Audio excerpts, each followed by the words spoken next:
আসসালামু আলাইকুম রহমতুল্লাহ। প্রিয় দর্শক, আমরা প্রতিদিন অন্তত ২-৩ বার খাবার খাই, কিন্তু কখনো কি ভেবে দেখেছি এই সাধারণ কাজটিও যদি সুন্নাহ অনুযায়ী করা যায় তাহলে তা ইবাদতে পরিণত হয়। অথচ আমরা অনেকেই নিজেদের অজান্তেই এমন কিছু ভুল করি যা সুন্নাহর বিপরীত।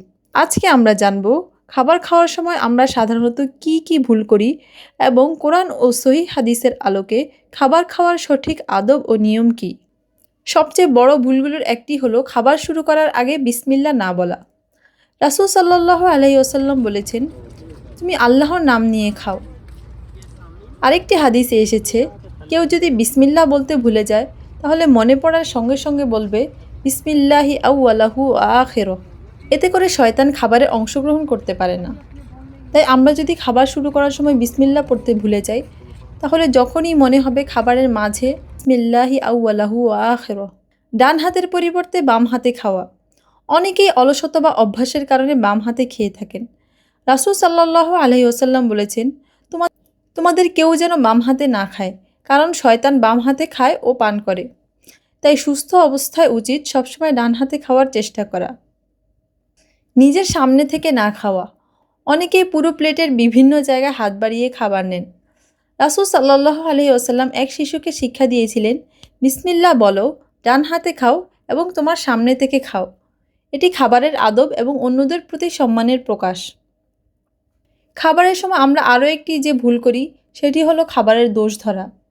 অনেকে বলেন, আজকে রান্না ভালো হয়নি, তরকারিতে লবণ কম হয়েছে, এটা একদম বাজে হয়েছে। কিন্তু রাসূল সাল্লাল্লাহু আলাইহি ওয়াসাল্লাম কখনও খাবারের দোষ ধরতেন না।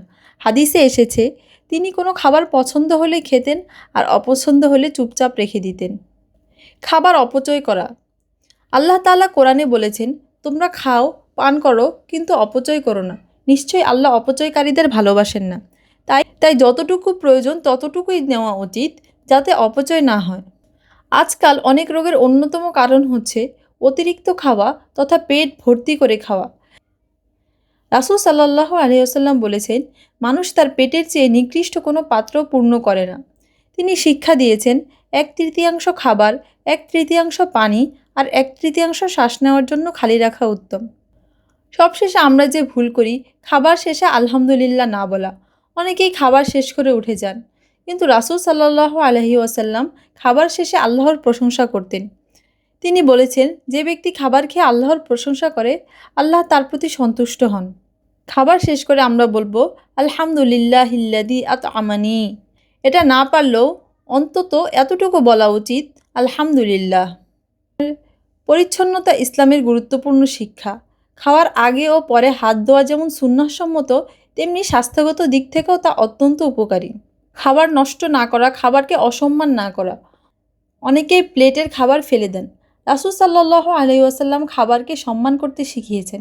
খাবারের টুকরো পড়ে গেলে পরিষ্কার করে খেতে উৎসাহ দিয়েছেন এবং অযথা নষ্ট করতে নিষেধ করেছেন।